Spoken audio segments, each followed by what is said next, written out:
اللهم إني أسألك علما نافعا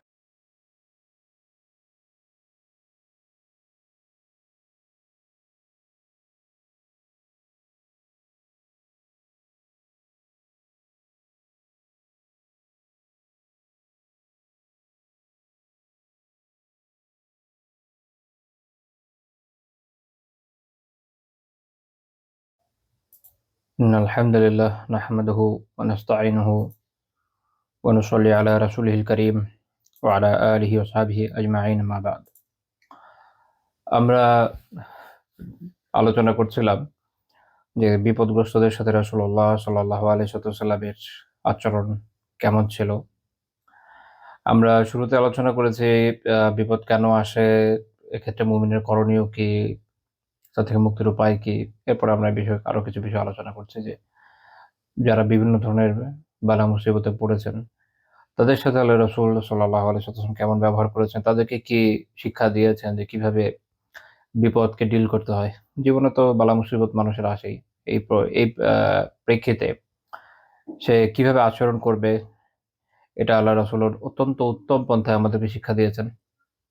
কখনো তো নিজের জীবনে নিজের আমল দ্বারা, কখনো আ মৌখিক নির্দেশনার দ্বারা তিনি সাহাবীদেরকে দেখিয়ে দিয়েছেন এবং এর মাধ্যমে আমাদের জন্য এই আদর্শ স্থাপন করে গিয়েছেন যে আমরা কিভাবে বিপদ মুসিবতকে আমাদের জীবনে আ মোকাবেলা করব। আমাদের জীবনে যখন এগুলো হবে তখন আমরা কিভাবে মোকাবেলা করব এবং এক্ষেত্রে আমাদের করণীয় কি হবে।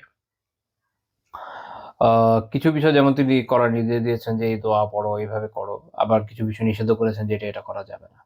আমরা আলোচনার মাঝে, মাঝে এরকম বেশ কিছু বিষয় দেখব। আজকে আমরা আর কয়েকটা বিষয় নিয়ে ইনশাআল্লাহ তাআলা এর সাথে সম্পৃক্ত কয়েকটি বিষয় নিয়ে আলোচনা করব এবং আল্লাহ তাআলা তৌফিক দিলে আগামী দর্শে এই বিষয়ই হবে আশা করছি।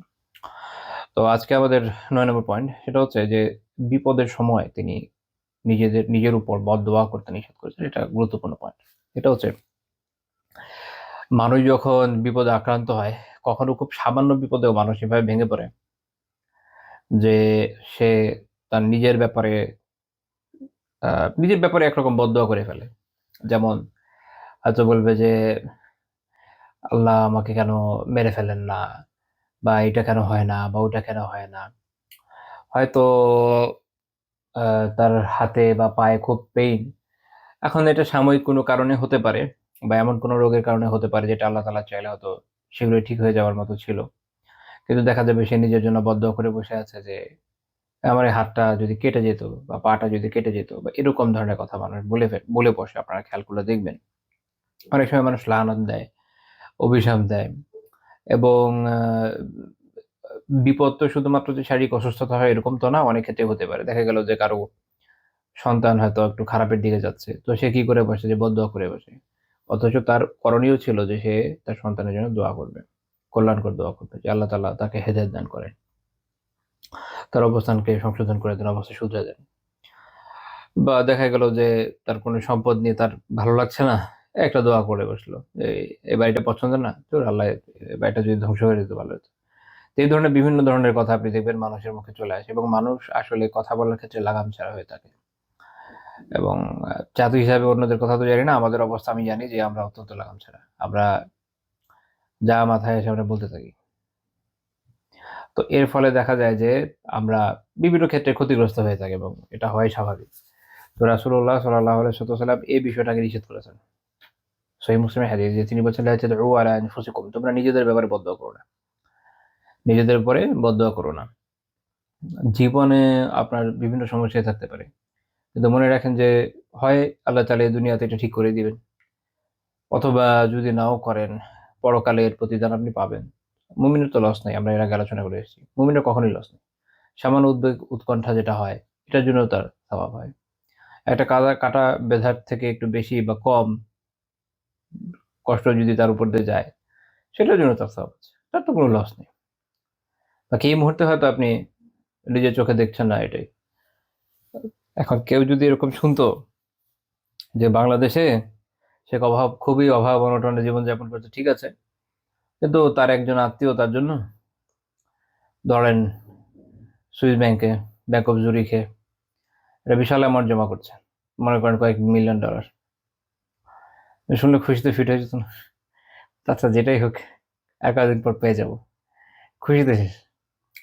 এবং এই খুশিতে তার এই জীবনে দেখবে যে দুঃখ কষ্ট এগুলো তেমন খুব বড় ইস্যু হবে না। অনেক অনেক মানুষ এমন আছে যাদের নিজেদের হয়তো খুব বেশি কিছু নাই, কিন্তু সে জানে যে তমুক আত্মীয় বা অমুক তমুকের সে ওয়ারিশ হবে। এই আশায় আছে যে কবে সে মারা যাবে আর কবে তার সম্পত্তির একটা বিশাল অংশ সে পেয়ে যাবে। ওইটার উপর তার একটা ইয়ে আছে, একটা আশা আছে, একটা আকাঙ্ক্ষা আছে। কিন্তু এটা আসলে ইয়াকিনের বিষয় না। নাও পেতে পারে। বাস্তবে যদি এমন কখনো হয়ও, নাও তো পেতে পারে। তার মন চেঞ্জ হয়ে গেল, যে দেওয়ার তার মন চেঞ্জ হয়ে গেল, অন্য কাউকে দিয়ে দিল বা নিজেই খরচ করে ফেললো। যেকোনো কিছু হতে পারে। কিন্তু দেখেন আল্লাহ তাআলা যেটা আমাদের দেওয়ার ওয়াদা করেছেন, আল্লাহ রাসূল সাল্লাল্লাহু আলাইহি ওয়াসাল্লাম আমাদের যা জানিয়েছেন, এটা তো মাস্ট যে আমরা পাবোই। এতে কোনো সন্দেহ সংশয়ের জায়গা নেই। কাজেই এটাতে আরো বেশি আমাদের সবর করা উচিত ছিল না? কিন্তু দেখেন যে আমাদের মধ্যে আসলে এই সবরটা তো নাই। তো এখানে হচ্ছে প্রশ্ন যে ইয়াকিন আসলে আমাদের কিসের উপরে? ইয়াকিনটা কিসের উপরে? দুনিয়ার দৃশ্যমান বস্তুর উপরে নাকি গায়েবের উপরে? এই কারণে ঈমান বিল গায়ব, গায়েবের উপর বিশ্বাস, এটা ইসলামের অত্যন্ত গুরুত্বপূর্ণ একটা ভিত্তি। আকীদার গুরুত্বপূর্ণ একটা ভিত্তি। এবং আল্লাহ তাআলাকে আমাদের গায়েবের উপরেই বিশ্বাস করতে হয়। তার তাকদীর, পরকাল সবকিছু গায়েবের বিষয়। এজন্য এটার বিশ্বাসটা কঠিন। এইজন্য এটার এই পরীক্ষাটাও কঠিন। তো সঠিকভাবে যদি এটার উপর বিশ্বাস করা সম্ভব হয়, তাহলে দেখবেন যে জীবনের সবকিছুর আলহামদুলিল্লাহ অনেক পরিবর্তন চলে আসছে। কাজেই যেকোনো বিপদ বা যেকোনো মুসিবত যাক না কেন, মনে রাখবেন যে এর উত্তম প্রতিদান যদি উত্তমভাবে সবর করতে পারেন, আল্লাহ তাআলার কাছ থেকে প্রতিদানের আশা রাখেন, ঈমানের সাথে থাকেন, তো ইনশাআল্লাহ তাআলা এর উত্তম প্রতিদান আপনি পরকালে পেয়েই যাবেন। কাজেই এমন কোনো ঘটনা তো আসলে ঘটে না যে নিজের উপর বদদুয়া দিয়ে বসবেন। এমন হওয়া উচিত। আল্লাহ আমাদের হেফাজত করেন। তো আল্লাহ রাসূল এজন্য নিষেধ করেছেন, লা তাদউ আলা আনফুসিকুম। নিজেদের উপর বদদুয়া করো না। এটা এই যে একটা স্বভাব অনেক মানুষের মধ্যে দেখা যায়, এটা খুব বাজে স্বভাব। নিজেদের উপর বদদুয়া করা যাবে না। ওয়ালা তাদউ আলা আওলাদিকুম, আর তোমাদের সন্তানদের উপরও বদদুয়া করো না। কোন সন্তানের উপরও বদদুয়া করবেন না। হতে পারে যে আপনার সন্তান আজকে তার যে অবস্থা, এটার জন্য আপনি নিজেও তো দায়িত্ব হতে পারে। হতে পারে যে ছোটবেলায় আপনি তাকে সঠিকভাবে বড় করেন নাই। বাস্তবতা হচ্ছে যে অনেক সময় অনেকের সাথে যখন কথাবার্তা হয় বা অনেকের অবস্থান দেখি, অনেকে মনে করে যে না, আমি তো সন্তানকে খুব ভালো মতো মানুষ করেছি। কিন্তু যখন ইসলামের স্ট্যান্ডার্ড নিয়ে আলাপ আলোচনা হয়, তখন দেখা যায় যে আসলে সেভাবে খুব যে হক আদায় করে মানুষ করেছে এরকম না। এটা সত্য যে অনেক সময় খুব ভালো মতো মানুষ করলেও একটা মানুষ বকে যেতে পারে। কিন্তু মনে রাখবেন এটার পরিমাণ অনেক বেশি হয় না, এটার পরিমাণ অল্প হয়। অধিকাংশ ক্ষেত্রে যারা বকে যাচ্ছে তাদের মূল কারণ এটাই যে পরিবারের মধ্যে ওই সঠিক দিনের চর্চাটা দেখে না। অনেকে মনে করে যে আমি যেমনই হই না কেন আমার সন্তান খুব দিনদার হবে। মনে রাখেন যে এটা আসলে অলীক কল্পনা। ব্যক্তি, ব্যক্তির স্ত্রী, পরিবারের যে পরিবেশ তারা সন্তানকে দেবে, ওই অনুযায়ী আপনি সন্তান থেকে আউটপুট পাবেন। এটা হলো ১ম বাস্তবতা মানুষের জীবনের। এখন সন্তান জন্ম নেওয়ার পর থেকে দেখছে যে আপনি মাশাআল্লাহ গুনগুন করে গান গান, গান শোনেন। আবার বাসার মধ্যে মুভি চলে, এই হয় সেই হয়। পরিবারে হয়তো শান্তি নাই বা থাকলে অথবা হয় অশান্তি আছে, অথবা শান্তি থাকলেও সেটা শরিয়ার দৃষ্টিকোণ থেকে গ্রহণযোগ্য না, পর্দার কোনো বালাই নাই। এগুলোর মধ্যে দিয়ে একটা সন্তান যখন বড় হয়, তারপরে তাকে আপনি যতই কি বলে ওলি আল্লাহ হওয়ার জন্য একদম পুরো ট্রেনিং দেন, এটা কাজে আসবে? তার তো মনের ভিতর ছোট বয়স থেকেই যা নেওয়া সে নিয়ে নিয়েছে। দেখেন ছোট বয়সে বাচ্চারা কিন্তু ভাষা আসলে শেখা না, অ্যাবসর্ব করে।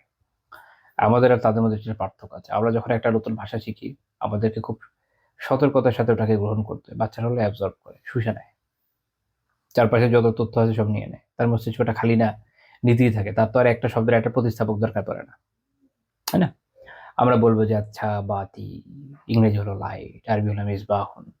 তার এত চিন্তার কিছু নেই। তার মাথা খালি আছে। ওখানে একটা প্রতিস্থাপক হওয়া লাগে না। যা আসে ডাইরেক্ট চলে আসে। তো আপনি শুরুর বয়সটায় তাকে যা দিয়েছেন, ওটা তো ভিতরে চলে গেছে। এখন ওইটাকে ছেঁচে বের করা চারটিখানি কথা না। কাজেই যে চায় যে তার পরবর্তী প্রজন্ম দিনদার হোক, নেককার হোক, তার ১ম দায়িত্ব হলো নিজেকে পরিবর্তন করা, উত্তমভাবে পরিবর্তন করা, ঢেলে সাজানো, এমনকি সন্তান জন্মানোর আগে। এটা এমন না যে পরবর্তী সময়ে একদমই পরিবর্তন সম্ভব না, সেটাও না। আল্লাহ চাইলে হইতেই পারে। বাট মনে রাখেন যে এটা অনেক কঠিন কাজ, অনেক কঠিন কাজ। যেটা বাংলায় একটা প্রবাদ আছে, "যার হয় না ৯ তার হয় না ৯০।" এই প্রবাদগুলো একটা বিশাল অংশ আসলে মানুষ সুদীর্ঘ সময়ের অভিজ্ঞতার আলোকে তৈরি করেছে। কিছু তো সত্যতা পাওয়াই যায়। কাজেই পরিবর্তন হওয়া দরকার নিজের ভেতর থেকে, এবং শুরুর দিকে হওয়া দরকার। ব্যক্তির নিজের পরিবর্তন দরকার, তার স্ত্রীর পরিবর্তন দরকার, পরিবারের পরিবেশের পরিবর্তন দরকার। এরপরে বাহ্যিক অন্যান্য প্রভাবগুলোর কথা আসে। আলহামদুলিল্লাহ সব ঠিক আছে, তখন অনেকে বকে যায়, কারণ এমন ইনস্টিটিউশন, এমন জায়গায় হয়তো পড়ছে, এখানে ছেলেপেলেরা ভালো না, আম সহপাঠীদের দ্বারা প্রভাবিত হচ্ছে। তো এরকম সবগুলো দিকে যদি আপনি ইসলামের যে শিক্ষা তা অনুযায়ী আমল করেন, আশা করা যায় যে ইনশাআল্লাহ তাআলা অধিকাংশ ক্ষেত্রেই এটারই সম্ভাবনা যে ভালোই থাকবে।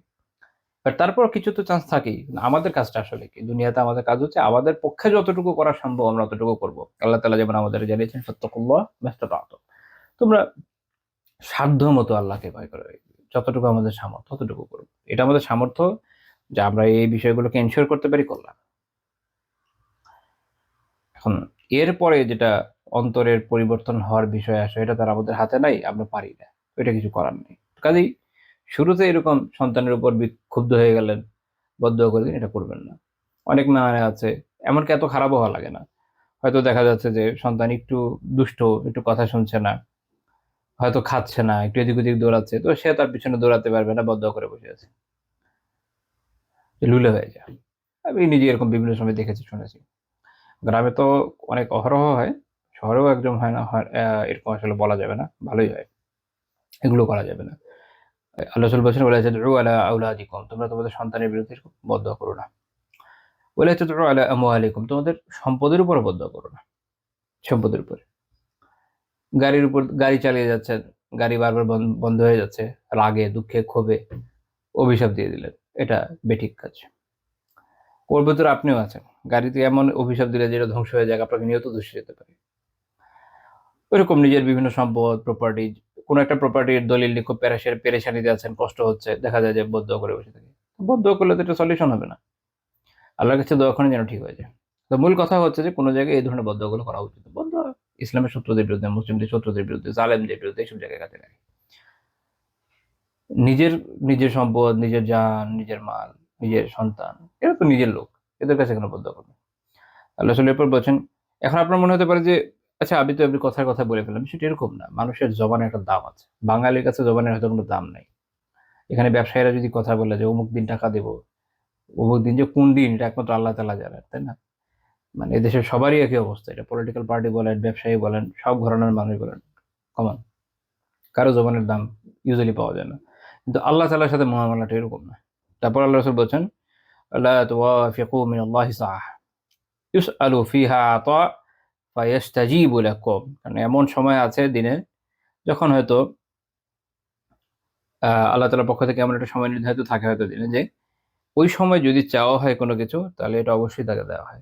তাহলে দেখা গেল যে আপনি এমন সময় বললেন এই কথাটা, যে সময়টা আল্লাহ তাআলা দোয়া কবুলের জন্য রেখেছেন। মিলে গেল। আল্লাহ তাআলা যা বলবেন তাই কবুল হয়ে যাবে। কখনো, কখনো দেখবেন যে এত, এত ক্রিটিক্যালিও বলতে হয় না। এত জোর লাগায়ও বলা লাগে নাই। কষ্ট করে কান্নাকাটি করেও বলা লাগে নাই। রাস্তায় দাঁড়িয়ে এমনি জাস্ট বলতেছেন, "আল্লাহ, আল্লাহ।" একটা খালি বাস যেন পেয়ে যাই। তারপরে হচ্ছে যে পাশে রোদ আছে তার উল্টা পাশে একটা খালি সিট যেন আল্লাহর পাশে পেয়ে যাই। দেখলেন যে পেয়ে গেছেন। আর এটা এমন একটা সময় যখন দোয়া কবুলের মতো। এরকম ছোট, ছোট অনেক দোয়া আপনার আমার সবসময় দেখবেন কবুল হয়ে যাচ্ছে আলহামদুলিল্লাহ। আল্লাহ তাআলার শুকরিয়া।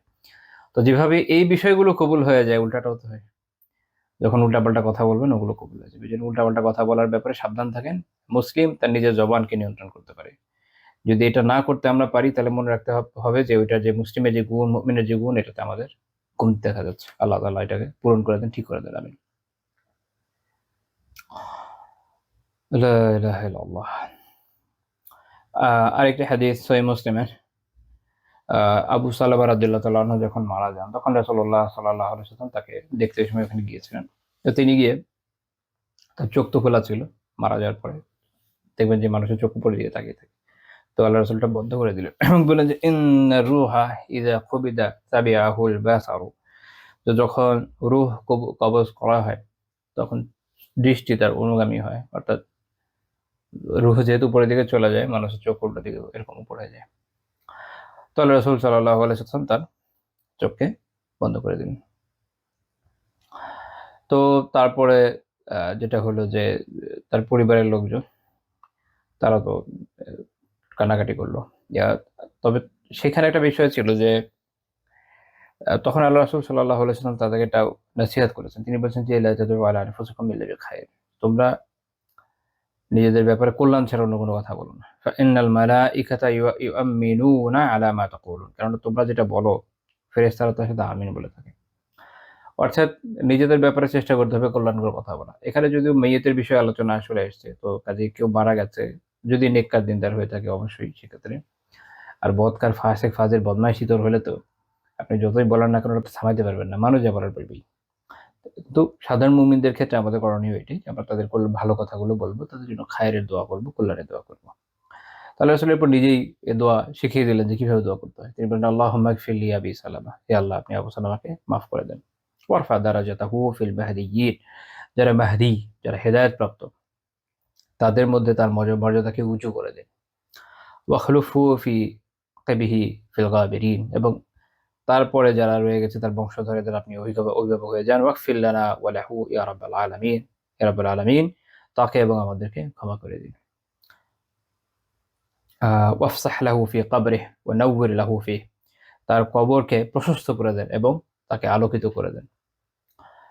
তো এটা খুবই চমৎকার দোয়া।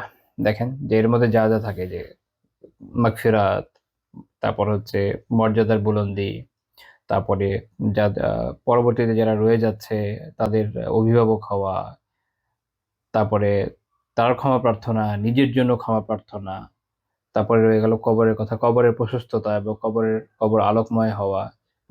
৭টা বিষয় আলহামদুলিল্লাহ এর ভিতর চলে আসলো। তো এখান থেকে আমাদের শিক্ষা নেওয়া উচিত যে আমরা এরকম ক্ষেত্রে কি করবো, আমরা দোয়া করবো। এজন্য ইমাম নববী রাহিমাহুল্লাহ তাআলা বলছেন যে এটার মধ্যে ফিহি ইস্তিহবাবু দুআই লিল মাইয়িত ইনদা মাউতিহি ওয়া লিআহলিহি ওয়া লিযুররিয়্যাতিহি বিউমুরিল আখিরাহ ওয়াদ দুনিয়া। ইমাম নববী রাহিমাহুল্লাহ তাআলা বলছেন যে এই হাদিসের মধ্যে এই মুস্তাহাব, এটা বোঝা যাচ্ছে যে মাইয়িতকে যখন মারা যাচ্ছে সেই মাইয়িতের জন্য, পরিবারের জন্য, তার সন্তান সন্ততিদের জন্য, সবার জন্য দুনিয়া এবং আখিরাত উভয় জাহানের কল্যাণের দোয়া করাটা মুস্তাহাব। ঠিক আছে? তো আমরা আমাদের চিন্তা করে দেখেন যে আমরা এই জায়গাটা কত সংকীর্ণ করে নিয়ে এসেছি। আমরা দোয়া বড়জন মাইয়িতের জন্য কখনো কেউ করি, কখনো করিও না। ওই যে ইন্না লিল্লাহ বলি ওটুকুই শেষ। এতে তো আর মাইয়িতের দোয়া না। এটা আমাদের পরকাল স্মরণ করে দেওয়া হচ্ছে। মাইয়িতের কি হবে? তো সবাই তো জানাজায় যায় না। জানাজাতে গেলে জানাজার যে দোয়া, ওই দোয়ার মধ্যেও মাগফিরাতের কথা আছে। কিন্তু যদি যারা ম্যাক্সিমাম যাচ্ছে না তাদের কোনো দোয়ার খবরই নেই। আমাদের উচিত এটা মুস্তাহাব যে আমরা যেন এরকম দোয়া করি। যদি সম্ভব হয় তো আমরা জানাজায় অংশ নিলাম আলহামদুলিল্লাহ। সবার পক্ষে তো হয়তো সম্ভব হবে না। অন্তত দোয়া তো করা যায়। সেটা মাইয়িতের কাছে যান আর না যান। শুনছে যে কেউ মারা গিয়েছে, দোয়া করে দেন। দোয়া করা তো কোনো সমস্যা নেই, দোয়া করো। মুমিনের জন্য দোয়া করার খাইর আছে। এবং এটাও বুঝা গেল যে কোনো মৃত যখন মারা যায় তখন তাদের চোখ কিভাবে বন্ধ করে দেয়, এটাও মুস্তাহাব। এবং এই বিষয়ে উম্মার ইজমা আছে যেটা মুস্তাহাব। তাহলে আমরা এই হাদিস থেকে দেখলাম যেরকম প্রচুর বিপদের সময়ও করার সুযোগ নাই। ২ হাদিস থেকে একটা গুরুত্বপূর্ণ শিক্ষা কি জানেন? সেটা হচ্ছে বিপদ যেমনই হোক তার মধ্যে একদম খেয়ে হারিয়ে ফেলা এটার সুযোগ আসলে নেই। সেখানেও কিছু করণীয় আছে এবং যথাসম্ভব সেই করণীয়গুলোকে আদায় করতে হয়। ওই সময় গিয়ে অস্থির হয়ে যাওয়া, অস্থিতিশীল হয়ে বিভিন্ন দোয়া বিলাপ করা, এগুলো আসলে কোনো ফায়দা নাই। এইজন্য আমরা পরের পয়েন্টে যাবো, ১০ নম্বর পয়েন্ট, যে বিপদে পড়লে তাকদীরের যে ফয়সালা, তাদের সন্তুষ্টি প্রকাশ করতে, অসন্তুষ্টি না প্রকাশ করতে আল্লাহ রাসূল বলেছেন। এবং আরেকটা জিনিস নিষেধ করেছেন, সেটা হচ্ছে বিলাপ করতে। বিলাপ করা থেকে নিষেধ করেছেন। বিপদে পড়লে মানুষ তাকদীরে অসন্তুষ্টি প্রকাশ করে বসে। তাকদীরের অসন্তুষ্টি প্রকাশ করে বসে। এটা তো একে তো বৈধই না। দ্বিতীয়ত হচ্ছে এটা কোনো খায়েরও নাই। কারণ আপনি অসন্তুষ্ট হয়ে কি করবেন? কিন্তু সন্তুষ্ট হলে পরকালের যে সওয়াব সেটা লাভ করার সুযোগ আছে। একটা হাদিস ইমাম আবু দাউদ, নাসাই রাহিমাহুল্লাহ ওনারা উল্লেখ করেছেন। আবু দাউদ তার সুনানে উল্লেখ করেছেন ৩১১১ নম্বর হাদিস। জাবির বিন আতিক রাদিয়াল্লাহু তাআলা বলছেন যে আব্দুল্লাহ বিন সাবিত রাদিয়াল্লাহু তাআলা আনহু যখন মারা যান অবস্থা, আব্দুল্লাহ বিন সাবিত বিন কাইস আল আনসারী রাদিয়াল্লাহু তাআলা, তিনি রাসূলুল্লাহ সাল্লাল্লাহু আলাইহি ওয়াসাল্লামের জীবদ্দশাতেই মারা গিয়েছেন, তার যুগেই মারা গিয়েছেন। তো তার মৃত্যুর সময়কার ঘটনা এটা। যখন তিনি বেশ অসুস্থ, তখন আল্লাহ রাসূল তার কাছে গেলেন। তো জাবের রাদিয়াল্লাহু তাআলা বলছেন যে ফাওয়াজাদাহু ক্বাদ উলিবা, যে তিনি তাকে এই অবস্থায় পেলেন যে তিনি হচ্ছেন ওই সময় আসলে সংজ্ঞাহীন অবস্থা, অচেতন অবস্থা, মৃত্যুর আগে আগে যে একটা খুব কঠিন অবস্থা যায় মানুষের, সংজ্ঞাহীন অবস্থায় যায়, ওই সময় অবস্থায় চলে গেছে। ফাসাহা বিহি রাসূলুল্লাহ সাল্লাল্লাহু আলাইহি ওয়াসাল্লাম ফালাম ইউজিবহু। তো আল্লাহ রাসূল সাল্লাল্লাহু আলাইহি ওয়াসাল্লাম যখন তাকে ডাকলেন তিনি সাড়া দিলেন না, অর্থাৎ একদম সংজ্ঞাহীন অবস্থা। ফাস্তারজা রাসূলুল্লাহ সাল্লাল্লাহু আলাইহি ওয়াসাল্লাম, আল্লাহ রাসূল তখন বললেন ইন্না লিল্লাহি ওয়া ইন্না ইলাইহি রাজিউন। এই হাদিসের পরের আলোচনা থেকে বোঝা যায় তখন ওনার মৃত্যু হয়নি, একটু পরে হবে, এটা ওখানে বলা হচ্ছে। কিন্তু তার আগে আল্লাহ রাসূল এটা বলছেন, কারণ উনি বুঝে যাচ্ছেন যে তিনি আর বাঁচবেন না, তার এখন বাঁচার অবস্থা নাই। এজন্য বললেন যে গুলিবনা আলাইকা ইয়া আবার রাবি, হে আবুর রাবি, ওনার উপনাম ছিল আবুর রাবি, ইয়া আবার রাবি, আপনার ক্ষেত্রে আমরা পরাস্ত হয়েছি। পরাস্ত হয়েছি মানে অর্থাৎ আমরা জাকারিয়া রাহিমাহুল্লাহ তাআলা ব্যাখ্যা করছেন যে খালিল আহমেদ সাহারানপুরি রাহিমাহুল্লাহ তাআলা ব্যাখ্যা করছেন বাদুল মাজহুদে, এর মানে হচ্ছে যে আমরা আল্লাহ তাআলার যে নির্দেশ, আল্লাহ তাআলার যে কদর, অর্থাৎ আপনার যে মৃত্যু নির্ধারিত হয়ে গেছে, এক্ষেত্রে আমরা পরাজিত হয়েছি। অর্থাৎ আমরা তো আর এক্ষেত্রে কিছু করার নাই, আমাদের উপর এটা প্রভাব বিস্তার করেছে, এটা হচ্ছে মূল কথা। তো তখন যারা নারীরা তারা কেঁদে দিল। আচ্ছা, তো যখন কেঁদে দিল তখন জাবির বিন আতিক রাদিয়াল্লাহু তাআলা আনহু তিনি তাদেরকে থামিয়ে দিচ্ছিলেন। আল্লাহ রাসূল বলেন যে দা'হুন্না, তাদেরকে ছেড়ে দাও। ফাইযা ওয়াজিবা ফালা তাবকিয়ান্না বাকিয়া, তো যখন আবশ্যিক হয়ে যাবে তখন তোমরা এইভাবে কাঁদবা না, যেটা হচ্ছে বিলাপকারী পর্যায়ের কান্না, প্রচন্ড যে কান্না মানুষ বিলাপ করতে করতে কাঁদে, ওইটাভাবে কাঁদবে না। তো যখন তার জিজ্ঞেস হলো ওয়ামেল উজুব, যে আবশ্যককারী বিষয় আসলে কি, তখন আল্লাহ রাসূল বললেন যে আল মাউত, অর্থাৎ যখন মৃত্যু হয়ে যাবে। অর্থাৎ তিনি বলছেন যে এখনো তো মারা যায়নি, ঠিক আছে, তারা এখন কাঁদতেও পারে, কারণ মারা যাওয়ার অবস্থাই তার। যখন সে মারা যাবে তখনও তারা যেন বিলাপ না করে, এটা আল্লাহ রাসূল নিষেধ করে দিলেন এই জায়গাতে। আপনি যদি শুধু অনুবাদ দেখেন সেটাতে অনেক সময় বুঝে যাবেন এখানে কি বোঝা যাচ্ছে। তো এটা আল্লাহ রাসূল যে বললেন এই হাদিসে যে ফালা তাবকিয়ান, তারা যেন সময় না কাঁদে। এমনি আবিধানিক অর্থ হলে হবে যে না কাঁদে, কিন্তু এটার মানে হচ্ছে লা তারফাউ সাওতাহা, যে সে যেন তার স্বরকে উঁচু না করে। ইমাম আব্দুল হাই লাখনবী রাহিমাহুল্লাহ তাআলা তার কিতাব আত-তা'লিকুল মুমাজ্জাদ, সেখানে এটা ব্যাখ্যা করতে গিয়ে বলছেন এই হাদিসের, এটা হ্যাঁ মুয়াত্তাতেও আছে, ইমাম মুহাম্মদ রাহিমাহুল্লাহর রিওয়ায়াত যে মুয়াত্তা সেখানে আছে, ওইখানে লাখনবী রাহিমাহুল্লাহ তাআলা এটা ব্যাখ্যা করছেন। এমনিতে তো কাঁদা, কষ্ট পাওয়া, এটাতে কোনো শারীরিকভাবে কোনো সমস্যা নেই। আপনাদের তো খেয়াল আছে, আমরা আলোচনা করেছি যে রাসূলুল্লাহ সাল্লাল্লাহু আলাইহি ওয়াসাল্লাম নিজে কেঁদেছেন। রুকাইয়া রাদিয়াল্লাহু তাআলা এর সন্তানের মৃত্যুতে কেঁদেছেন। তার নিজের সন্তান ইব্রাহিম রাদিয়াল্লাহু তাআলা আনহুর মৃত্যুতে কেঁদেছেন এবং বলেছেন যে এটা হচ্ছে রাহমা জাআলাহা আল্লাহু ফি কুলুবি ইবাদিহি, এটা হচ্ছে ওই রাহমা, ওই দয়া যেটা আল্লাহ তাআলা তার বান্দাদের অন্তরে দিয়েছেন। কাজেই কান্নায় সমস্যা নেই। কিন্তু আবিধানিকভাবে দেখলে মনে হবে এটার মানে হচ্ছে যে কাঁদতে নিষেধ করেছে। এজন্য সবসময় হাদিস একদম আবিধানিক শব্দ দিয়ে বোঝা যায় না। বোঝার কিছু ব্যাপার-স্যাপার আছে। যাই হোক, অর্থাৎ মুহাদ্দিসিনদের ফুকাহাদের অবস্থানগুলো দেখতে হয়, বুঝতে হয়। তারপর আমরা একটা সলিউশনে আসতে পারি যে আসলে এই হাদিস কি বুঝাচ্ছে। তো এটা নিষেধ করা হয়েছে যে যেন তারা এরপরে গিয়ে উচ্চ স্বরে যে বিলাপ করে কাঁদে, এটা না কাঁদে। তো তখন তার মেয়ে, এই সাহাবী, তার মেয়ে তিনি বলছেন ওয়াল্লাহি ইন কুনতু লা আরজু আন তাকুনা শাহীদা, যে আমি তো আল্লাহর কসম, আমি তো চেয়েছিলাম যেন আমি ভেবেছিলাম আপনি শাহীদ হবেন। তো উনি তো জিহাদে যাচ্ছেন না, মারা যাচ্ছেন বিছানায়, এই জন্য এটা বলছেন। ফাইন্নাকা কুনতা কদাইতা জিহাজাক, আপনি তো আপনার যে জিহাজ এটা প্রস্তুত করে ফেলেছিলেন। জিহাজ মানে হচ্ছে এখানে এটার মানে হলো যে সফরের যে সামগ্রী, অর্থাৎ জিহাদে যাওয়ার জন্য আপনার যে সামগ্রী আপনি তো প্রস্তুত করে ফেলেছেন। অর্থাৎ দেখেন, এখানে একটু পরে একটা বিষয় খুব গুরুত্বপূর্ণ, আমরা আলোচনা যাবো ইনশাল্লাহ। সেটা হলো এই সাহাবী তিনি জিহাদের জন্য উন্মুখ। আমরা জানি যে জিহাদের তামান্না রাখা এটা মুমিনের লক্ষণ, না রাখা সেটা মুনাফিকের লক্ষণ। এখন তামান্না যা আছে এটা প্রমাণ কি? এটা প্রমাণ হচ্ছে এটা যেটার জন্য সত্য, এটার জন্য সত্যবাদী হয়। আপনাকে ওটার প্রিপারেশন তো কিছু নেওয়া লাগবে। প্রিপারেশন মানে কি বাসা থেকে বের হয়ে চলে যেতে হবে? এটা জরুরি না সবসময়। বিষয়টা হচ্ছে দেখেন, একজন পুরুষের জন্য খুব জরুরি বিষয় হচ্ছে তার ফিটনেস। কেউ যখন শারীরিকভাবে ফিট থাকে তখন আল্লাহ চাইলে একসময় না একসময় যদি কখনো জিহাদের সুযোগ আসে, কারণ সবসময় তো সুযোগ থাকে না, কিন্তু যখন সরাই জিহাদের সুযোগটা থাকে, ফিটনেস থাকলে না একটা মানুষ এখানে যেতে পারে। এত ভারী ভারী গিয়ার এগুলো রাখা, এখন তো সার্চ করলে মিলিটারি ট্রেনিং এর ভিডিও আপনি অনলাইনে ভুরি ভুরি পেয়ে যাবেন, তারপরে বুঝতে পারবেন যে এটা কি ধরনের ট্রেনিং লাগে, কত ইন্টেন্সিভ ট্রেনিং। তো যে ধরনের শারীরিক সক্ষমতা তার দরকার, সুস্থতা তার দরকার, যেভাবে তার দৌড়ঝাঁপ করার সক্ষমতা থাকা দরকার, যে ফ্লেক্সিবিলিটি দরকার বডির, এটা তার আছে কিনা, এটা হলো কথা। এখন একজন পুরুষ এটার জন্য প্রস্তুত থাকলো, সুস্থ সবল থাকলো, ফিট থাকলো, সবসময় ব্যায়ামের উপর নিজেকে রাখলো, একদম ফ্লেক্সিবল রাখলো, ফ্রি হ্যান্ড এক্সারসাইজ এই পরিমাণ করলো। কারণ আপনি অনেক জিম করে যে এটা ঠিক করতে পারবেন এরকম না।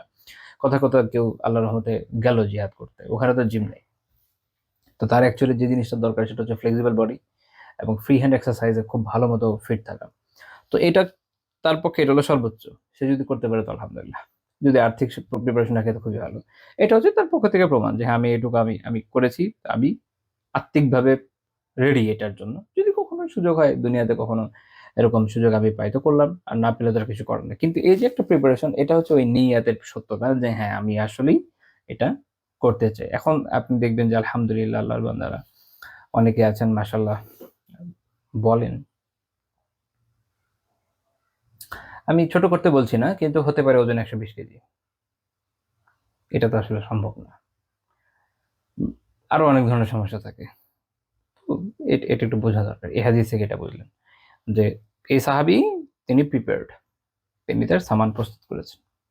তো এইজন্য তার মেয়ে বলছে, আমি তো আশা করছিলাম যে আপনিও জিহাদে গিয়ে শহীদ হবেন। তো আল্লাহ রাসূল তখন বললেন যে ইন্নাল্লাহ আযজা ওয়া জাল্লা ক্বাদ আওকা আজরাহু আলা কদরি নিয়াতিহি ওয়া মা তাউদ্দুনা শাহাদা। এটা পরের অংশ, পরে আলোচনা করব। কিন্তু তিনি যেটা বলছেন, আল্লাহ আযজা ওয়া জাল্লা তার যে নিয়াত, এই সাহাবীর যে নিয়াত, সেই অনুযায়ী তাকে সওয়াব দিবেন। অর্থাৎ তিনি যেহেতু জিহাদে যাওয়ার জন্য এভাবে প্রিপারেশন নিয়েছেন সত্যবাদিতার সাথে, যেমন ইমাম আমির শাবি রাহিমাহুল্লাহ তাআলা তার বর্ণনা পাবেন যে তিনি সবসময় এমন পোশাকে থাকতেন যেটা ওই জামানায় জিহাদের জন্য মানুষ প্রস্তুত থেকে পড়তো আর কি, যাতে খুব সহজে যে কোনো মধ্যে ডাক আসবে দৌড়ে চলে যাবে, রেডি। ওই সময় তো সহজ ছিল, যেহেতু তখন সবাই, আমি এর আগে জাস্ট আলোচনা করেছিলাম যে ওইটা এমন একটা যুগ ছিল যে তখন আলাদা এটা বলার দরকার ছিল না যে লাইক কে ট্রেনিং করবে, কে যাবে, খুব জরুরি না। কারণ সবাই আসলে ছোটবেলা থেকে এটা স্বাভাবিকভাবে ট্রেনিং নিয়ে নিয়ে বড় হয়েছে। কারণ রেগুলার ফোর্স মানুষ, রাজারা সাধারণত খুব কমই রাখতো। যখন দরকার পড়তো ডাক দিত, সবাই এসে জয়েন করতো। সারা জীবন প্র্যাকটিসের উপরেই থাকতো, দে আর রেডি। এখনো পৃথিবীর কিছু কিছু দেশ আছে যারা তাদের নাগরিকদেরকে জীবনের একটা সময় ৪-৫ বছর এরকম একটা সময়, বা একটা দেশে একটা ইয়ে আছে, কয়েকটা দেশে আছে এরকম, যারা সকল নাগরিককে জীবনে একটা সময় বাধ্যতামূলক মিলিটারি ট্রেনিং দেয়। কিছুদিন তাদের সার্ভ করতে হয়, তারপরে একসময় তারা চলে যায়। আমার যদি ভুল না হয় সুইজারল্যান্ড এরকম একটা দেশ। আপনারা অনেক সময় এটা এমসিকিউতে পড়বেন যে সুইজারল্যান্ডের কোনো সেনাবাহিনী নাই, এটা মিথ্যা কথা। রেগুলার ফোর্স নেই, এটা হলো সত্য কথা। অর্থাৎ তাদের রেগুলার ফোর্সের প্রয়োজন পড়ে না, তারা সবসময় রিজার্ভ দিয়ে কাজ চালায়। দেশের সকল নাগরিকই ফোর্স, প্রত্যেককে ট্রেনিং দেওয়া হয়েছে, প্রত্যেকে একটা সময় তাদের বিভিন্ন বাহিনীতে কাজে লাগায়। কাজে যদি কখনো যুদ্ধ হয়, দেখবেন সুইজারল্যান্ডের পুরো দেশের নাগরিকরা যুদ্ধের জন্য রেডি, বিকজ সবাই আসলে ট্রেনিং প্রাপ্ত এবং তারা সবসময় এই ফিটনেসটা ধরে রাখার চেষ্টা করে। তো রেগুলার ফোর্স নাই, ট্রু, অ্যাকচুয়ালি সবাই কি আছে, রিজার্ভ ফোর্স হিসেবে আছে। তো ওই একটা যুগ ছিল। এখন তো আসলে ওইভাবে হয় না। জানেন এখন আলাদা ফোর্স আমাদের মতো দেশগুলোতে কি যে হয় তো আল্লাহ জানে। তো তারা হচ্ছে যেটা করে যে রেগুলারলি একটা ভর্তি করে, ধীরে ধীরে যায়, কিছুদিন জব করে, তারপর ছেড়ে দেয় ইত্যাদি। কাজে এখন তো এভাবে সম্ভব না। বাট আগেকার যুগে এটা একটা ছিল। তো তখন সাবির রাহিমাহুল্লাহ তাআলা এভাবে চলতেন আর কি। যখন টাকা আসবে চলে যাবে রিজার্ভ হিসেবে, যখন টাকা আসবে চলে যাবে। আচ্ছা, তো মূল কথা আমি যেটা বলছিলাম যে যে নিয়তটা, এই যে দৃঢ় নিয়ত ছিল এই সাহাবী, আল্লাহ রাসূল এটা জানিয়ে দিলেন যে এই অনুযায়ী সওয়াব পাবে। তাহলে তিনিও শাহাদাতের সওয়াব পাচ্ছেন। তারপর তিনি বললেন যে ওয়ামা তাউদ্দুনা শাহাদা, তোমরা শাহাদাত কোন জিনিসগুলোকে শাহাদাত হিসেবে কাউন্ট করছো, কোনটাকে শাহাদাত মনে করো? তো উপস্থিত সাহাবীরা যারা ছিলেন তারা বললেন যে আল কাতলু ফি সাবিলিল্লাহি তাআলা, যে আল্লাহর রাস্তায় যদি কেউ নিহত হয় এটাকে আমরা শাহাদাত মনে করি। তো রাসূলুল্লাহ সাল্লাল্লাহু আলাইহি ওয়াসাল্লাম তখন বললেন আশ-শাহাদাতু সাবউন সিওয়াল কাতলি ফি সাবিলিল্লাহ, আল্লাহর রাস্তায় শহীদ হয়ে যাওয়া, যে নিহত হয়ে যাওয়া, এটা ছাড়া আরো ৭ রকমের শহীদ রয়েছে। এখানে একটা কথা হচ্ছে যে আ উলামা উলামা বিভিন্ন হাদিসের উপর বেস করে শহীদদেরকে ভাগ করেছেন ৩ ভাগে। কয় ভাগে? ৩ ভাগে। একটা হচ্ছে শাহিদুদ দুনিয়া ওয়াল আখিরাহ, দুনিয়া এবং আখিরাতের শহীদ। অর্থাৎ এমন ব্যক্তি যে দুনিয়াও শহীদ হিসেবে গণ্য, আখিরাতেও শহীদ হিসেবে গণ্য। 2, শাহিদুদ দুনিয়া, যে শুধু দুনিয়াতে শহীদ হিসেবে গণ্য, আখিরাতে তার এই শাহাদাতের কোনো দাম নাই। শাহাদাত কিন্তু ফিকি টার্মে, এটা আমি ব্যাখ্যা করবো। আখিরাতের এর কোনো দাম নেই। 3, শাহিদুল আখারা, দুনিয়াতে সে শাহিদ হিসেবে ট্রিটমেন্ট পায় না। অর্থাৎ একজন শাহিদের সাথে কিছু মাসআলা আছে ফিকহের, আমি বলবো একটু পরে। ওই মাসআলাগুলো দুনিয়াতে এর সাথে প্রযোজ্য হয় না, তবে আখিরাতে শাহিদের যে মর্তবা সেটা সে পাবে। তাহলে 3 ধরনের শাহিদ: শাহিদুদ দুনিয়া আল আখিরা, শাহিদুদ দুনিয়া, শাহিদুল আখিরা। প্রথমে আসি শাহিদুদ দুনিয়া আল আখিরা কারা। দুনিয়া এবং আখিরাত দুটাতেই শাহিদ। সেটা হচ্ছে সেই ব্যক্তি যে যুদ্ধের ময়দানে ওয়াল্লাযী ইউকতালু ফী কিতালিন মা'আল কুফফারি মুকবিলান গায়রা মুদবির, সেই ব্যক্তি যে কুফফারদের সাথে যুদ্ধ করে নিহত হয়েছে, কুফফারদের সামনাসামনি মোকাবেলা করে পালায় যাওয়ার সময় না, মানে যান বাঁচিয়ে পালায় যাচ্ছে, ওই সময় কেউ ধরেন মেরে দিল একটা গুলি, সে উড়ে গেল, ও কাউন্ট হবে না। আরেকটা হচ্ছে যে সরাইভাবে যেটা বৈধ, এই ধরনের রিট্রিট করে অনেক সময় ফোর্স, ওইটা সমস্যা না। এটা হচ্ছে যে জিহাদ থেকে পালায় যায়, তার জন্য তাহলে হবে না। এই জন্য বলছে গায়রু মুদবির। কেন সে জিহাদটা করছিল? লিতাকুনা কালিমাতুল্লাহি হিয়াল উলিয়া, যেন আল্লাহর কালিমা বুলন্দ হয়, এর মর্যাদা উচ্চ হয়। ও কালিমাতুল্লাযীনা কাফারু হিয়া সুফলা, আর কাফেরদের যে কালিমা, কাফেরদের কালিমা কি জিনিস, তাদের যত মতবাদ যা যা আছে এগুলো যেন নিচু হয়। দুনা আরাদিন মিন আরাদিদ দুনিয়া, দুনিয়ার কোনো কিছু, কোনো সম্পদ এগুলো পাওয়ার লক্ষ্যে নয়। তাহলে এইভাবে যখন কেউ যুদ্ধ করে শহীদ হয়, সে হচ্ছে কি? সে হচ্ছে শাহিদুদ দুনিয়া ওয়াল আখিরা। এটা খাতিবা শিবরিনি রাহিমাহুল্লাহ তাআলা মুগনিল মুহতাজ এই সংজ্ঞাটা দিয়েছে। আর শাহিদুদ দুনিয়া, শুধু দুনিয়াতে শহীদ, আখিরাতের কোনো দাম নাই। সেটা হচ্ছে কেউ জিহাদ করতে গেল রিয়া, লোক দেখানোর জন্য, দুনিয়ার সম্পদের জন্য, গনিমতের জন্য। হ্যাঁ, আবার এই যে মাঝখানে হয়েছে, আপনারা জানেন একটা সিচুয়েশন ছিল দুনিয়াতে, যে দায়েশ ইরাকে যেটা শুরু করেছিল, মানুষকে দাসীর লোভ দেখাই নিয়ে যাচ্ছিল, আলিয়াযুবিল্লাহ। যাই হোক, তো এরকম দুনিয়াবি বিভিন্ন সম্পদের লোভে যাচ্ছিল। তো তাদের ক্ষেত্রে শরিয়ার বিধান সেটা হচ্ছে শাহিদুদ দুনিয়া। যদি আসলে এরকম কোন একটা জিহাদ হচ্ছে, মনে করেন কুফারদের সাথে একটা জিহাদ হচ্ছে, শরঈ জিহাদ, সেইখানে একজন নিহত হলো, এখন তার মনের মধ্যে রিয়া ছিল। এই রিয়া তো আর আমরা জানি না, জানি না, ওটা মনের বিষয়। বা সে, তার মধ্যে সময় ছিল, সে চাইতো মানুষ জানুক যে আমি এত বড় কিছু। সে ওখানে বিশাল যুদ্ধ করে শহীদ হয়ে গেল বাহ্যিকভাবে আমাদের চোখে।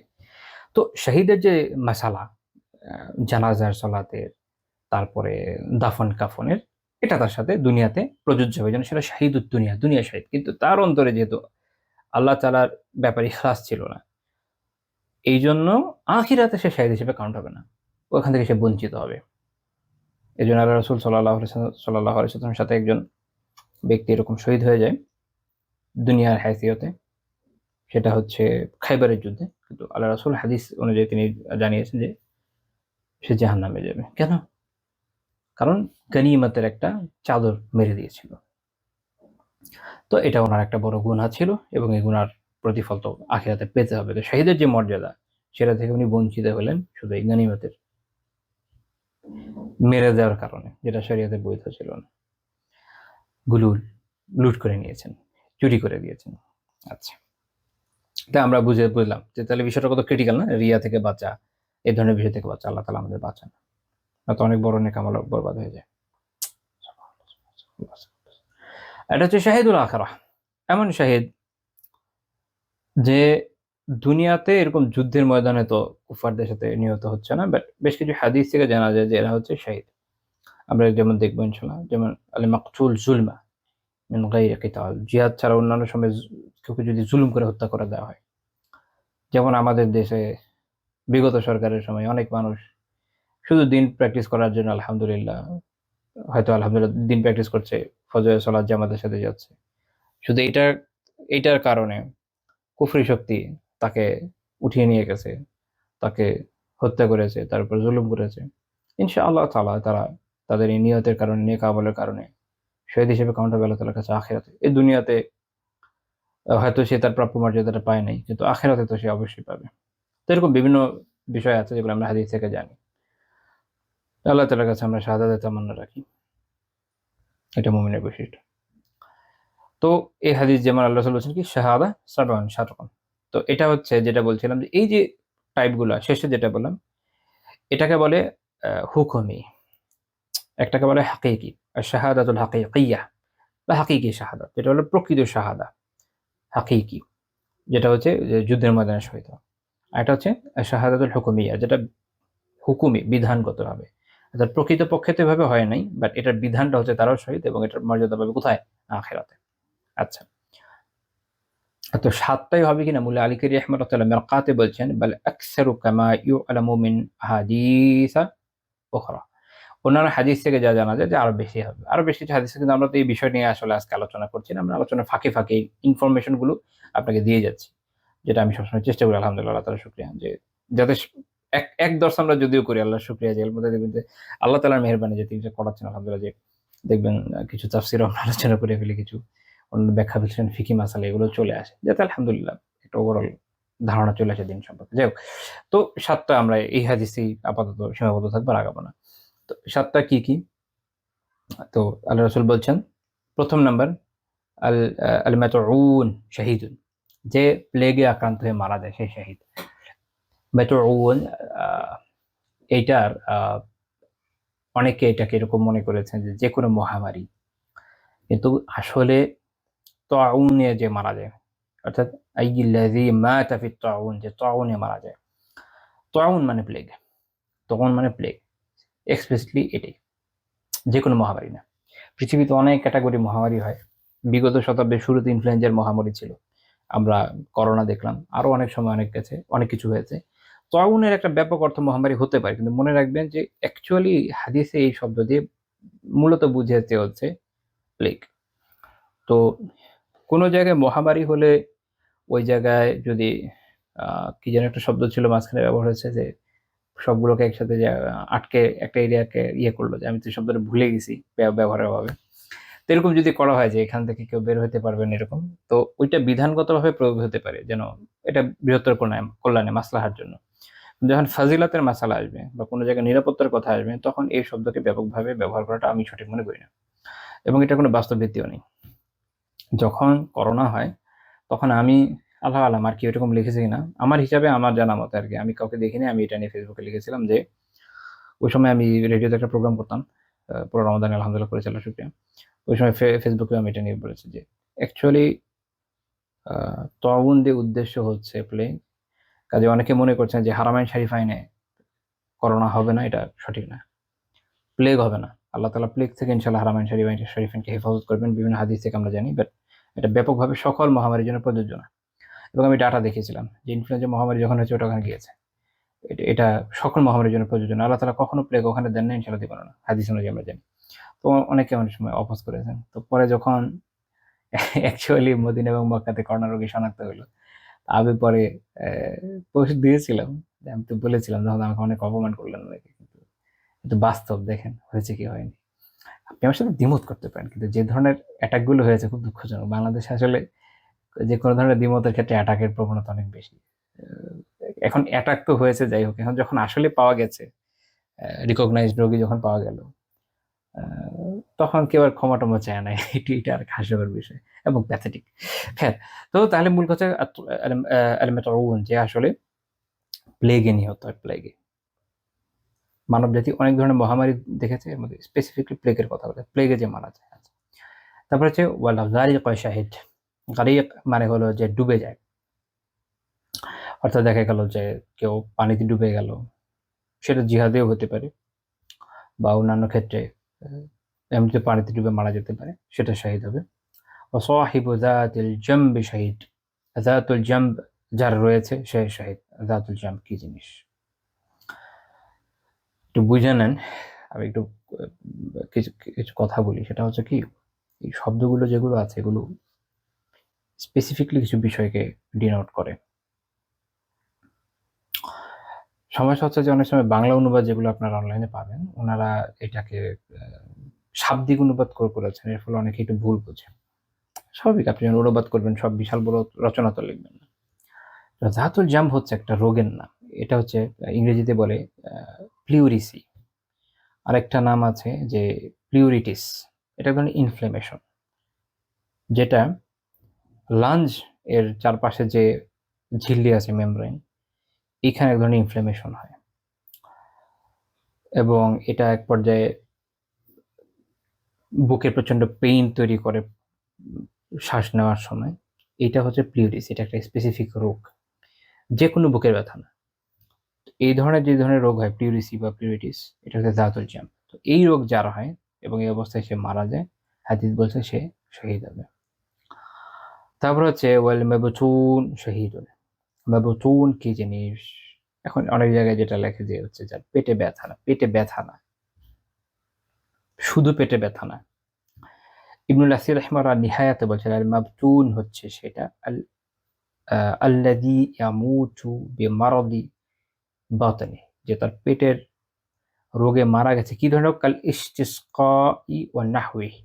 ইসতিসকা বা এরকম কিছু। ইসতিসকা হলো এসসিটিস, ASCITS, আমার উচ্চারণ ভুল হতে পারে, এসসিটিস। ডক্টররা ভালো বলতে পারবেন এটা কি। তো এটা হলো মানুষের যে অ্যাবডোমেনে, পেটে এক ধরনের অ্যাবনর্মাল বিল্ড আপ হয় এবং এখানে অনেক ফ্লুইড জমে, ফ্লুইড জমে পেটে এরকম ফুলে ঢোল হয়ে যায়।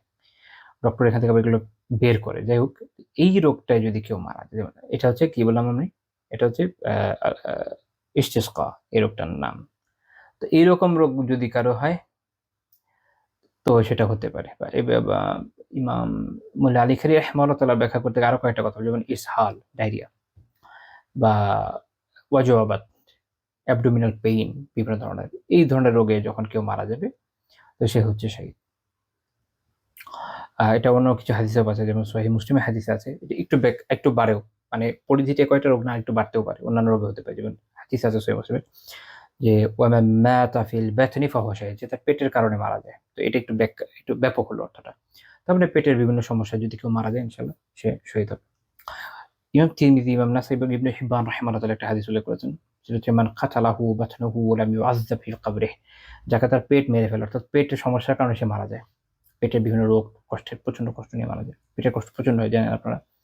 তো বলা হচ্ছে যে লাম ইউআযযাব ফি কবরিহি, যে সে তার কবরে আযাব পাবে না। ইমাম সিন্দি রাহিমাহুল্লাহ তাআলা ব্যাখ্যা করতে গিয়ে বলছেন আই লিকাউনিহি শাহীদা, কারণ সে শহীদ, শহীদার কারণে সে এই আযাবের মধ্যে পড়বে না, কারণ শহীদতার আযাব পায় না। তো আমরা এটা একটা দেখলাম যে তাহলে দুই ধরনের রোগের বিষয়, তাই একটা লাঞ্চের, একটা পেটের। ও সাহিবুল হারিকাই শাহিদ, যে পুড়ে মারা যায়, যে বিভিন্নভাবে পুড়ে মারা যেতে পারে, তো বলা হচ্ছে যে সে হচ্ছে শহীদ। আর লাস্ট আরেকটা কথা বলা হচ্ছে, সেটা হচ্ছে ওয়াল্লাযী ইয়ামুতু তাহতাল হাদামি শাহীদ। আচ্ছা, এরপর দুইটা পয়েন্ট।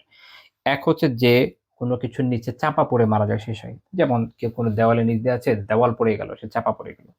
ভূমিকম্প হলো, বাড়ির নিচে চাপা পড়ে গেল।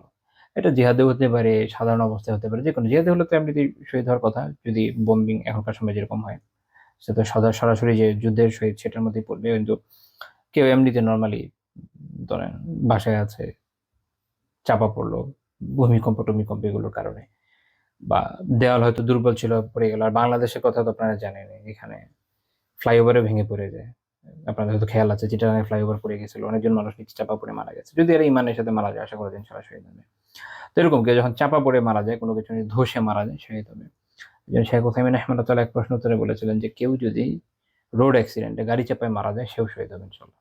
কারণ এটা কথাটা খুব ব্যাপক, যে ওয়াল্লাযী ইয়ামুতু তাহতাল হাদাম, যে এরকম চাপা পড়ে মারা যায় সে হচ্ছে শহীদ। তো গাড়িতে যে চাপা পড়ে মারা যায়, গাড়ি চাপাই হয়। তো এই ধরনের ক্ষেত্রগুলোতে ইনশাআল্লাহ তাআলা সেও শহীদ হিসেবে কাউন্ট হবে। তো উমর শহীদ অনেক বেড়ে গেল। অন্তত বাংলাদেশ তো একটা দুঃখের বিষয়, বাট ওকে, অনেক শহীদ প্রডিউস করেন। আল্লাহ আমাদের প্রতি রহম করেন, এই দেশের যে হালাত আল্লাহ শুধরাই দেন। আমি আর এটা আমাদের জন্য একটা সান্ত্বনা আসলে, যে আমরা যারা যান হাতে নিয়ে বাইর হই রাস্তাঘাটে, ওকে, আশা করা যায় যে ইনশাল্লাহ বাই চান্স যদি কেউ মরেও যায় শহীদই হবে। তো দোয়া করি এরকম মানে এরকম ধরনের মৃত্যু আমাদের কারো না হোক, কেউই চায় না এরকম মৃত্যু। আহ, এরপর হচ্ছে ওয়ালমারআতু তামুতু বিজুম শাহীদ, যে নারী তার পেটে বাচ্চা থাকা অবস্থায় মারা যায়, গর্ভবতী অবস্থায় মারা যায়, সেই শহীদ। তো এটা গর্ভপাতের কারণে হতে পারে, বা এমনিতেও পেটে আছে ওই অবস্থায়ও যদি মারা যায়, কোনো কারণে মারা গেল, সেও শহীদ হিসেবে কাউন্ট হবে।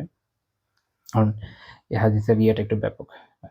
ইবনুল আসির রাহিমাহুল্লাহ নিহায়াতে বলছেন যে অর্থাৎ তামুতু ওয়া ফি বাতনিহা ওয়ালাদ, যে সে মারা গিয়েছে এবং তার পেটে আছে সন্তান। তো কাজেই শব্দটার কথা তো ব্যাপক হয়ে গেল, এরকম ব্যাপক অর্থেও এটা প্রযোজ্য হতে পারে।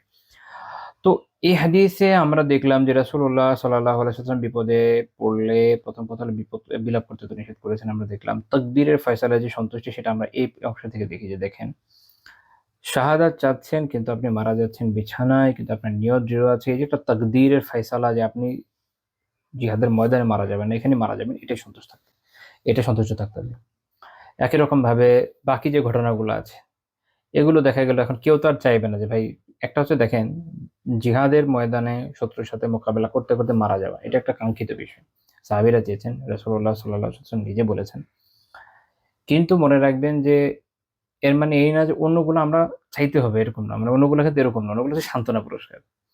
অর্থাৎ কেউ নিশ্চয়ই এটা চাইবে না যে আচ্ছা আমার তো শহীদ হওয়া দরকার, যাই গিয়ে পানিতে ডুবে গিয়ে মরে যাই। নিশ্চয়ই এটা করবে না। আমার শহীদ হওয়া দরকার, তাহলে আমি এমন কিছু করি পেট ফুলে ঢোলে আমি মরে যাই, এরকম না। মানে অর্থাৎ এই বিষয়গুলো এরকম না, এই বিষয়গুলো হচ্ছে সান্ত্বনা পুরস্কার।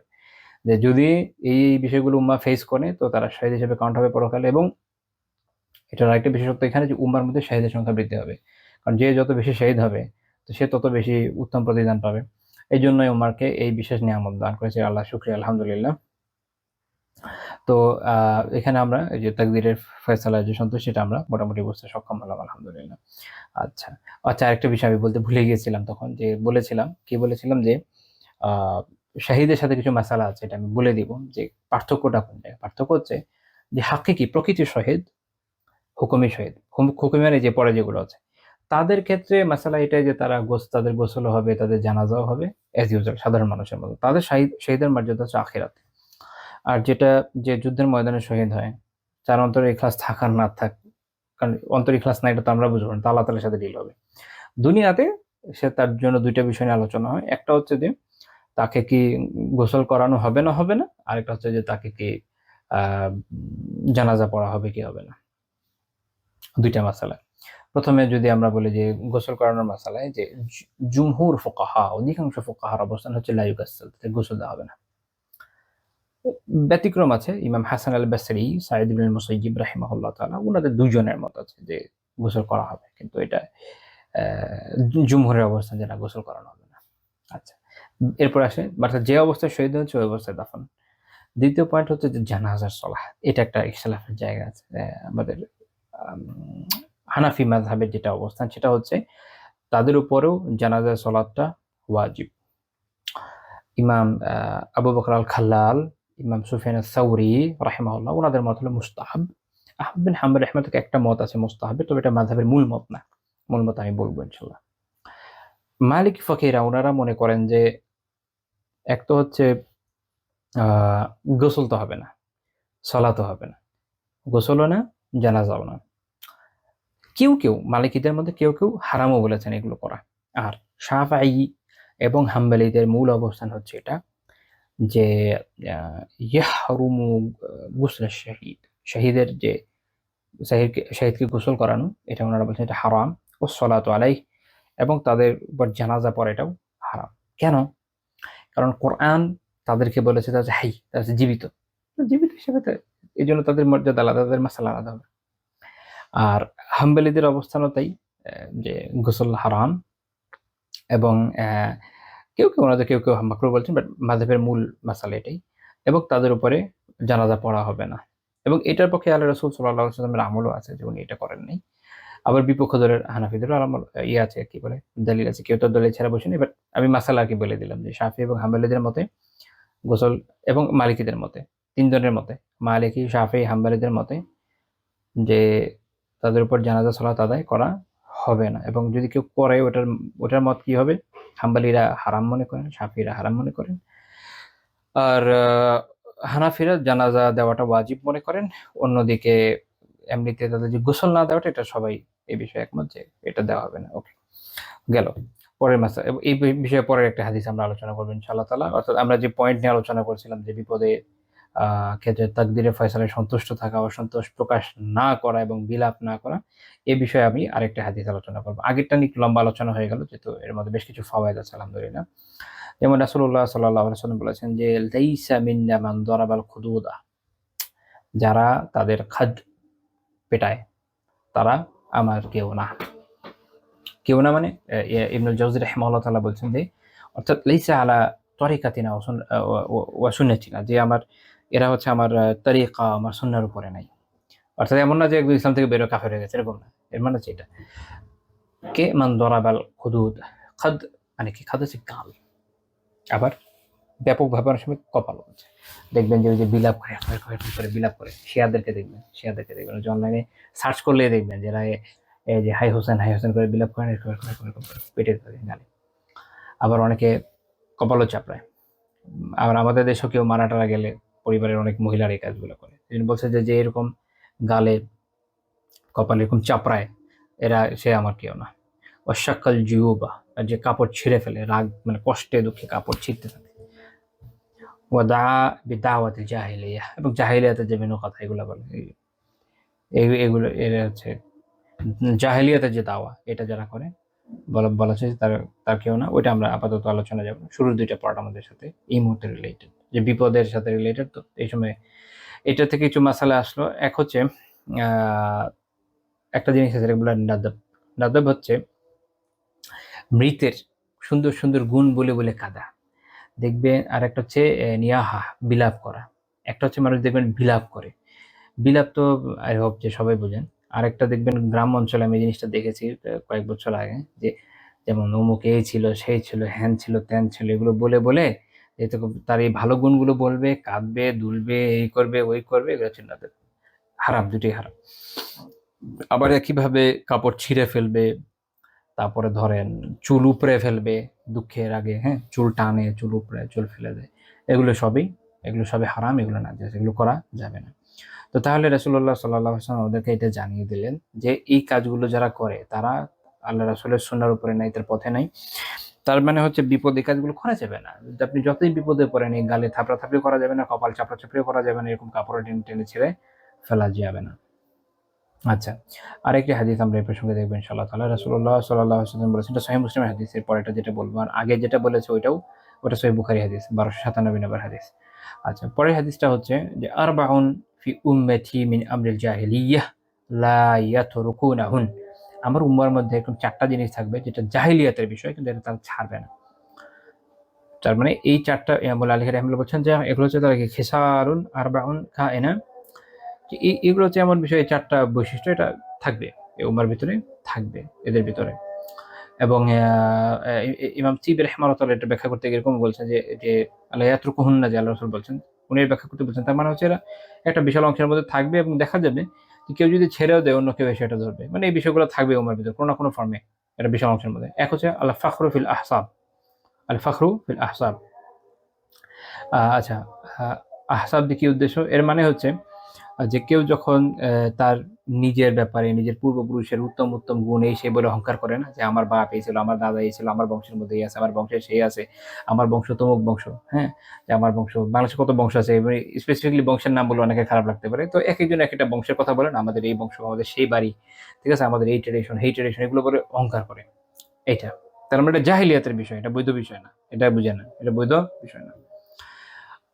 ফিল আনসাব, আর এটা হচ্ছে অপরের যে বিভিন্ন তাদের যে বংশতালি লতিকা, তাদের পূর্বপুরুষ, তাদের নিজেদের জীবন, এগুলো নিয়ে বিভিন্ন ধরনের দোষ ত্রুটি খুঁজে বের করে, ওরা সে অমুক খানদান, এরা ভালো না, এদের এই হয়েছে সেই হয়েছে, এরকম। তার মানে নিজেরটার ব্যাপারে গর্ব অহংকার, আরেকজনের উপর আক্রমণ। আত্মানু ফিল আনসাব ওয়াল ইস্তিসকাউ বিন নুজুম, আরেকটা বিষয় যেটা বলা হচ্ছে সেটা হচ্ছে যে বৃষ্টির তারকার মাধ্যমে বৃষ্টি প্রার্থনা। আল্লাহ জানে এটা দিয়ে কে কি বোঝেন। আমার পরিচিত এক ভাইকে আমি জিজ্ঞেস করেছিলাম যে কি বুঝেছেন এটা দিয়ে, তো উনি বলছে যে বৃষ্টিকে পূজা, তারকা পূজা মনে হয়। আমরা না, সেটা আসলে এরকম না। ইস্তিসকাউ বিন নুজুমি মানে তলাবুস সুকিয়া, অর্থাৎ এই যে পানি প্রার্থনা করা, যেটা বৃষ্টি প্রার্থনা করা, বিন নুজুমি এই বিসাবাবিহা, অর্থাৎ এগুলোর মাধ্যমে। মানে হলো যে আগেকার সময় আরবরা যেটা করতো, তারা মনে করতো যে অমুক অমুক তারকার কারণে বৃষ্টি হয়, অথবা যে মুতি না অমুক তারকার কারণে বৃষ্টিটা হয়েছে। এটা কিরকম আমি যদি উদাহরণ না দিই হয়তো বুঝতে আপনার কষ্ট হয়ে যাবে, একটু আগে এটা বুঝে নেন।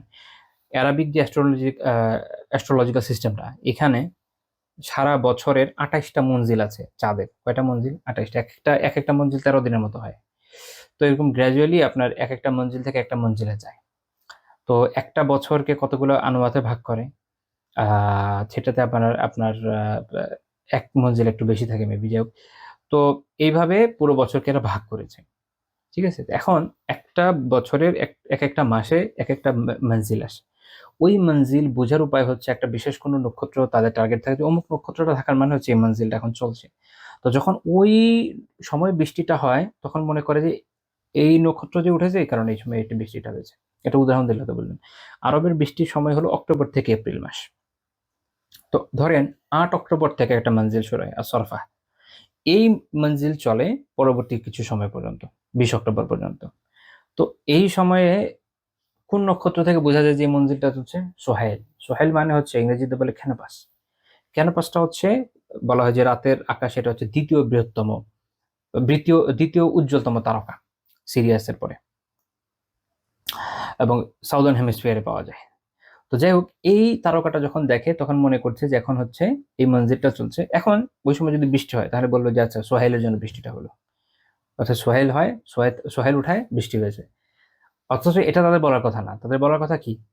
যে মুসলিনা বিফদলিল্লাহি তাআলা, আল্লাহ তাআলার অনুগ্রহে বৃষ্টি হয়েছে, আমাদের উপর বৃষ্টি হচ্ছে আল্লাহ তাআলার অনুগ্রহে হয়েছে, এটা আল্লাহ তাআলার অনুগ্রহ। হ্যাঁ, এই সময়ের সাথে একটা একটা একটা ঋতু চেঞ্জ হয়েছে, এটা আপনি মাথায় রাখতে পারেন, এটা দুনিয়াবি হাইসিয়তে কাজে আসে। কিন্তু এটা ওর সাথে সম্পৃক্ত করে দেওয়া, এটা জাহেলিয়া, এটা একটা জাহেলিয়া। যে আবার ধরেন কথার কথা, 21 অক্টোবর থেকে মঞ্জিল হয় হচ্ছে আউয়া। এখানে যে নক্ষত্রটা, এটাকে ওই আউয়া থেকেই ইংরেজি হয়েছে আউভা, AUV, আউভা, ডেল্টা ভার্জিনিস। তো এইটা হচ্ছে এবং এটা আপনার জোডিয়াক একটা ইয়েতেও আছে,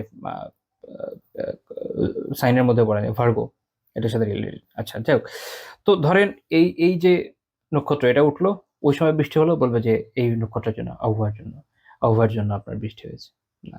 তাহলে এটা হলো কি জাহেলিয়া। তা হাদিস বলছে যে এইটাই উম্মার মধ্যে থাকবে। আপনি যদি মনে করেন যে নক্ষত্র পূজা, নক্ষত্র তো খুঁজে পাবেন না, কে কোথায় নক্ষত্র পূজা করে কি করে। কিন্তু যখন এই ব্যাখ্যা আপনি সামনে রাখবেন তখন আপনি বুঝবেন আচ্ছা আচ্ছা ঘটনা হচ্ছে এই, যে অমুক হয়েছে, তমুক নক্ষত্র আকাশ উঠেছে বা এই হয়েছে সেই হয়েছে, এই ঋতু আসছে এই জন্য না। মূলত তো আল্লাহ তাআলার দান। বর্ষা ঋতু আসলো, আল্লাহ যদি না দেয় আপনি পাবেন বৃষ্টি? পাবেন না, খরা হয়ে বসে থাকবে। কাজে বৃষ্টি হয় আল্লাহ তাআলার অনুগ্রহে।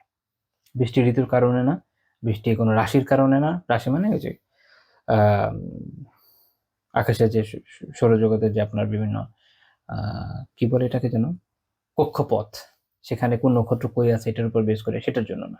কাজে এটা একটা জাহিলিয়াতের বিষয়, যেটা উমার মধ্যে আসলেই আছে। আর একটা নিয়াহা, বিশেষ করে আপনি উত্তর আফ্রিকা বা এসব অঞ্চলগুলো যখন দেখবেন, ওখানে মানুষ খুব বেশি নির্ভর করে এখনো এই সাইনগুলোর উপরে। তো যাই হোক, আরেকটা হচ্ছে নিয়াহা, অর্থাৎ মাতম, এই যে বিলাপ করা, মাতম করা, এগুলা এইটুকুর মধ্যে থাকবে। এবং আল্লাহ সতর্ক করেছেন যে আন্নাইহাতু ইযা লাম তাতুব ক্বাবলা মাউতিহা, যদি এরকম যে বিলাপকারিণী মৃত্যুর আগে তওবা না করে, তাকামা ইয়াউমাল কিয়ামাহ ওয়া আলাইহা সিরবালুম মিন কাতরান, সে কিয়ামতের দিন যখন দাঁড়াবে তার উপর থাকবে আল কাতরার পোশাক, ওয়া দিরউম মিন জারাদ, খোশপাচড়ার বর্ম, এরকম এরকম ভয়ানক ভয়ানক সব আযাব তার উপর দিয়ে ওই সময় যাবে। কাজে এটা অনেক বড় কবিরা গুনাহ। আল্লাহ তাআলা হেফাজত করুন। আমিন। তো আমাদের আজকে আমরা আলোচনা ইনশাআল্লাহ তাআলা এই পর্যন্তই রাখবো। আল্লাহ তাআলা তৌফিক দিলে আগামী দিন আমরা পরবর্তী পয়েন্টে চলে যাব। আল্লাহ তাআলা বিশেষ করে বোঝার তৌফিক আমাদেরকে দান করেন। এই ধরনের বিভিন্ন যে কবিরা গুনাহ আছে এগুলো থেকে বেঁচে থাকার তৌফিক দান করেন। সুবহানাকাল্লাহুম্মা বিহামদিকা লা ইলাহা ইল্লা আনতা আস্তাগফিরুকা ওয়া আতুবু ইলাইক।